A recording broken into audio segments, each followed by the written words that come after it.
Hello students, नमस्कार, सत श्री अकाल। स्वागत है आप सभी का आपके पसंदीदा चैनल मैग्नेट ब्रेन्स पर। और मैं अभिषेक अग्रवाल, आपका केमिस्ट्री फैकल्टी, हाजिर हूं एक और दमदार सेशन के साथ, एक और अमेजिंग, एक और एक्साइटिंग सेशंस के साथ, जिसमें कोऑर्डिनेशन कंपाउंड्स का ही बस अब अंजाम की तरफ लेकर जा रहे हैं। आगाज तो बहुत पहले हम कर चुके हैं, अभी बिल्कुल अंतिम पड़ाव पर है। कुछ ही टॉपिक्स इसके बस बचे हुए हैं, जिसमें फिलहाल हम डिस्कस करेंगे लिमिटेशंस ऑफ सीएफटी के।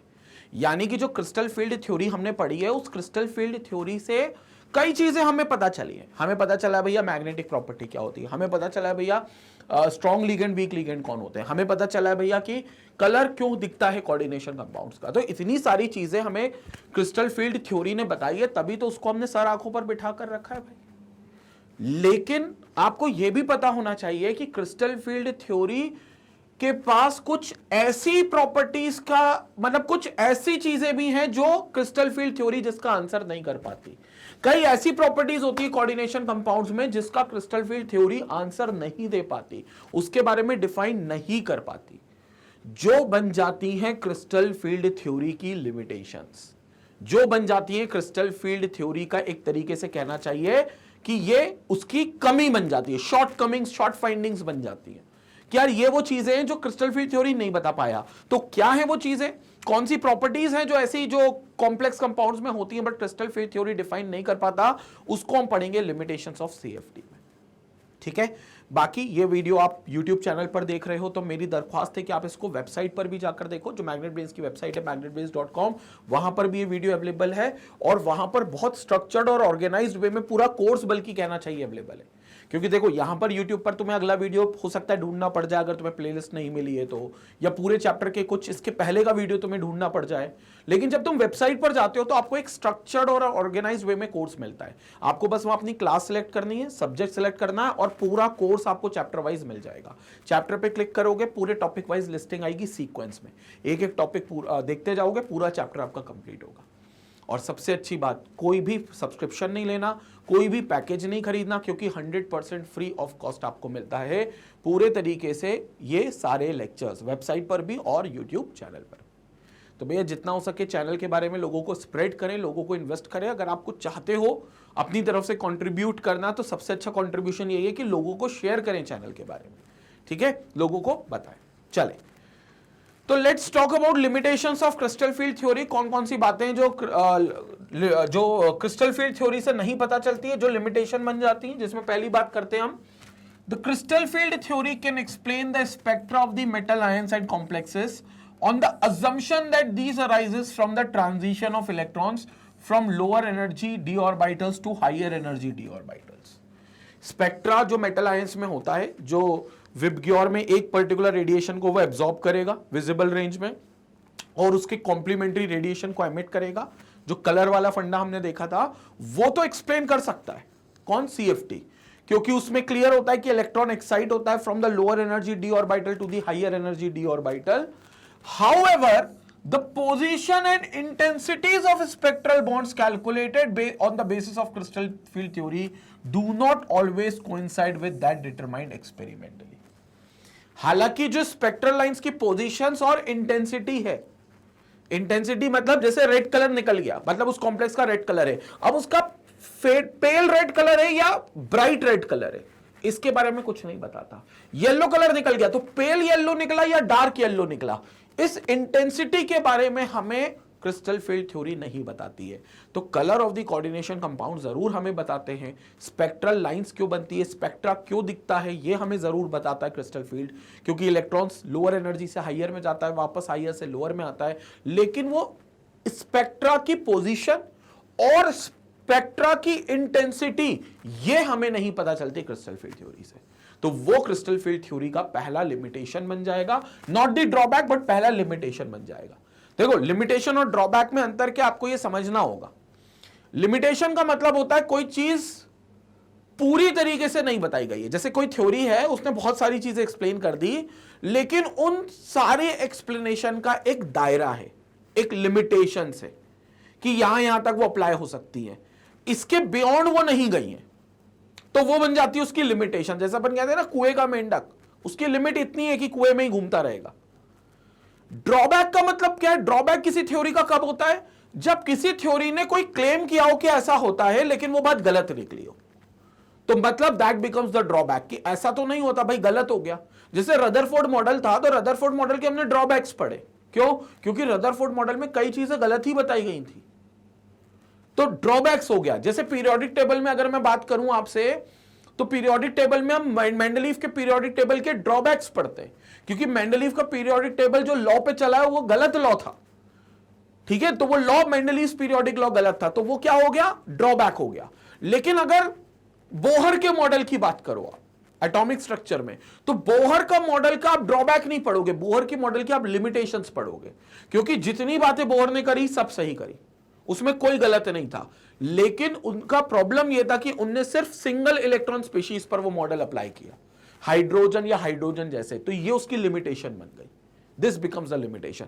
तो सीएफटी बहुत अच्छी थ्योरी है, काफी कुछ हमें बताया है, लेकिन जो चीज नहीं बता पाई वो हम उसकी लिमिटेशन मानेंगे, जिसमें सबसे पहले इंटेंसिटी ऑफ स्पेक्ट्रम नहीं बता पाया था सीएफटी, ये पहला लिमिटेशन था। Second, apart from this, a pure electrostatic interaction between central metal ion and ligand fails to explain the relative position of ligands in spectrochemical series. याद करें, सीएफटी ने एक इलेक्ट्रोस्टैटिक फोर्स ऑफ अट्रैक्शन माना था metal और ligand के बीच के bond को, मतलब मेटल और लिगेंड के बीच में जो अट्रैक्शन होता है उसको प्योरली इलेक्ट्रोस्टैटिक माना था। मेटल को एक पॉजिटिव चार्ज की नजर से देखा था और लिगेंड को एक नेगेटिव चार्ज की नजर से देखा था। लेकिन इस इंट्रैक्शन की वजह से, ऐसे इंट्रैक्शन की वजह से, इलेक्ट्रोस्टैटिक इंट्रैक्शन की वजह से, it was unable to explain the relative positions of ligands in the spectrochemical series, क्योंकि कोई भी मेटल एटम को तो कोई भी लिगेंड अपनी तरफ अट्रैक्ट कर सकता है, तो फिर उसमें रिलेटिव पोजीशन कि यार साइनाइड जो होगा वो कोबाल्ट से कमजोर होगा, कार्बोनिल से सॉरी जो होगा वो कमजोर होगा, कार्बोनिल सबसे स्ट्रॉन्गेस्ट लिगेंड होगा, ये एग्जैक्ट पोजीशन आपको इलेक्ट्रोस्टैटिक फोर्स से नहीं आएगी। इसके लिए आपको कहीं ना कहीं उनका कोवेलेंट कैरेक्टर मानना पड़ेगा, कहीं ना कहीं ये मानना पड़ेगा कि लिगेंड अपना जब ऑर्बिटल लेकर आता है तो उस ऑर्बिटल की जो रिपल्शन होगा, वो जो रिपल्शन महसूस कराएगा मेटल के ऑर्बिटल्स को, उसकी एनर्जी पर डिपेंड लिगेंड को डिफाइन करेंगे कि लिगेंड कितना पावरफुल है, लिगेंड की स्ट्रेंथ क्या है, उसकी एनर्जी के ऊपर लिगेंड की स्ट्रेंथ को डिफाइन करेंगे। तो यहां पर ये क्या बन जाएगा, एक और इसकी लिमिटेशन, कि यहां पर प्योरली इलेक्ट्रोस्टैटिक से सारी बातें क्लियर नहीं होंगी, आपको उसको कोवेलेंट कैरेक्टर भी मानना पड़ेगा, और अल्टीमेटली वो है पूरा कोवेलेंट, भले वो वन साइडेड कोवेलेंट है, प्योर कोवेलेंट नहीं है, लेकिन है वो कोवेलेंट है। Along with this there is a clear evidence that covalent bonding to makes a significant contribution towards the metal ligand bonding. यही चीज मैंने बोली कि इलेक्ट्रोस्टैटिक ही है ये बोलना गलत है, सिर्फ इलेक्ट्रोस्टैटिक ही है, वहां पर कोवेलेंट बॉन्डिंग का भी एग्जिस्टेंस है, और कई थ्योरी को सपोर्ट मिला जब कोवेलेंट बॉन्डिंग को हमने कंसीडर किया, ठीक है ना। तो स्पेक्ट्रोकेमिकल की सीरीज का जो पैटर्न था, जो सीरीज में जो लिगेंड पहले आ रहा है, जो बाद में आ रहा है, जो सबसे बाद में आ रहा है, वो जो ट्रेंड था वो इलेक्ट्रोस्टैटिक फोर्स ऑफ अट्रैक्शन को मानकर नहीं आ सकता था जब तक हम उसे कोवेलेंट कैरेक्टर का दर्जा ना दे, जब तक हम उसे कोवेलेंट कैरेक्टर पे ना माने। तो जब कोवेलेंट कैरेक्टर पे मानेंगे तब उसको सही, कोवेलेंट कैरेक्टर जब उसे मानेंगे तो वहां पर सही लिगेंड की स्पेक्ट्रोकेमिकल सीरीज निकलेगी। So that becomes the second drawback. Screenshot लेंगे तो क्लियर होना चाहिए। सेकंड मतलब नॉट द ड्रॉबैक, अगेन मुंह से निकल गया drawback, it the second limitations. तो क्लियर होना चाहिए कि स्पेक्ट्रोकेमिकल सीरीज सजी सीएफटी से, लेकिन फिर प्योरली इलेक्ट्रोस्टैटिक को मानकर नहीं सज सकती थी, तो कहीं ना कहीं कोवेलेंट कैरेक्टर भी कंट्रीब्यूट किया, जिसको सीएफटी पहले मना कर देता है। सीएफटी बोलता है नहीं ये तो प्योरली इलेक्ट्रोस्टैटिक है, बट जब तक कोवेलेंट कैरेक्टर नहीं मानोगे तब तक स्पेक्ट्रोकेमिकल सीरीज को सही तरीके से नहीं बना पाओगे। So this becomes the second limitation. Third limitation, as ligands are considered as point charges, electrostatic force माना है तो इसको एक point negative charge मानते हैं ligand को, the anionic ligands should exert greater splitting effect। अगर मान लो आपने ligand को एक point charge माना है और खास तौर से negative, क्योंकि metal को आप positive charge मानते हो, तो जो ligand खुद के ऊपर negative charge लाया है, क्योंकि ligand तो आपके हर प्रकार के हो सकते हैं, positive, negative, neutral, जो लिगेंड नेगेटिव है उसके आने से तो रिपल्शन मेटल को बहुत ज्यादा होना चाहिए, मतलब मेटल का जो ऑर्बिटल है उसको रिपल्शन बहुत ज्यादा होना चाहिए, और वहां पर ग्रेटर स्प्लिटिंग इफेक्ट होना चाहिए, मतलब वहां जो डी ऑर्बिटल स्प्लिट हुआ वो और ज्यादा वैल्यू से होना चाहिए, मतलब कहीं ना कहीं ये डेल्टा नॉट की बात कर रहे हैं, ऑक्टेट्रल कॉम्प्लेक्सेस में सीएफएसई की बात कर रहे हैं, वो जो सीएफएसई है वो ज्यादा होना चाहिए, इवन टेट्राहेड्रल में भी सीएफएसई जो है वो ज्यादा होना चाहिए। But in actual practice anionic ligands are present at low end of spectrochemistry chemical series. लेकिन असल में जो एनायनिक लिगेंड्स है F minus, Cl minus, Br minus, ये सब नेगेटिव आयंस हैं और ये नेगेटिव लिगेंड्स हैं। बेसिकली ये नेगेटिव लिगेंड सबसे वीकेस्ट लिगेंड की कैटेगरी में आते हैं, तो इनका ये माना जाता है कि सीएफएसई वैल्यू सबसे कम है, तो दैट बिकम्स द लिमिटेशन। तो एनायनिक लिगेंड्स इस हिसाब से अगर वो एनायनिक चार्जेस के तौर पे देख रहे हैं, अगर वो इलेक्ट्रोस्टैटिक फोर्स की तरफ से देख रहे हैं कि भैया मेटल एक पॉजिटिव है, ये एक नेगेटिव है, ये बड़ा नेगेटिव होगा तो ज्यादा रिपल्शन करेगा इसके ऑर्बिटल को, तो उस हिसाब से तो नेगेटिव लिगेंड्स वो सबसे पावरफुल होना चाहिए। लेकिन हम स्पेक्ट्रोकेमिकल सीरीज में गौर करें, F minus, Cl minus, Br minus, ये सब लास्ट में लिखे गए, मतलब दे आर वीक लिगेंड्स। तो इसका मतलब ये प्योरली इलेक्ट्रोस्टैटिक नहीं है, यहां पर कोवेलेंट है। तो लिमिटेशंस ये हो गई कि सिर्फ इलेक्ट्रोस्टैटिक माना, जबकि क्या मानना चाहिए था, कोवेलेंट भी मानना चाहिए था। So the above written facts about the crystal field theory was modified so as to include the contribution of covalent bonding in the metal ligand bond and is called as ligand field theory. उसके बाद फिर इस theory को crystal field theory को यहीं पर समाप्त किया गया और क्रिस्टल फील्ड थ्योरी को ही मॉडिफाई किया गया और उसमें इलेक्ट्रोस्टैटिक फोर्स के साथ कंट्रीब्यूशन कोवेलेंट बॉन्डिंग का भी माना गया। ये बोला गया कि यहां पर मेटल और लिगेंड का जो बॉन्ड है प्योरली इलेक्ट्रोस्टैटिक नहीं है, कोवेलेंट बॉन्डिंग भी बहुत ज्यादा कंट्रीब्यूट करती है इस पूरे कोऑर्डिनेशन कंपाउंड के फॉर्मेशन में। और फिर इस थ्योरी को नाम दिया गया ligand field theory. Earlier it was known as crystal field theory.